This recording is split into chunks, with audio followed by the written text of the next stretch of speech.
মা কি হলো?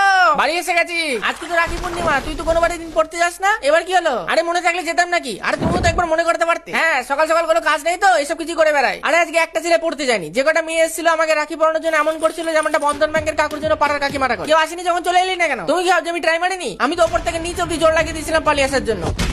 হ্যালো ভাই, ল্যাপটপের ব্রাউজিং হিস্ট্রিটা ডিলিট করে দিস। এত মেয়ে এত রাখি পড়ে দিয়েছে, আলাদা করে বস্তায় ভরে আনতে হয়েছে রাখিগুলো। আমাকে দিস, আমি রেখে দেবো ভালো করে। তার চেয়ে ভালো আইডিয়া আছে আমার কাছে। কি রাখি নেবেন? রাখি নতুন কালেকশন। এমন কিছু করবি না তুই, সবাই ভালোবেসে দিয়েছে। এমন মার মুখে ভালোবাসা তো আগে কখনো দেখিনি। আরে এই চক্করে দুই একটা মেয়ে কমসে কম তোর ধারে কাছে তো গেছে, নাহলে তো কেউ পাত্তাই দেয় না। উফ, দিলে তো মনটা ভেঙে। ভাঙা মন থেকে মানে বলে স্নিগ্ধ এসেছিল বাড়িতে।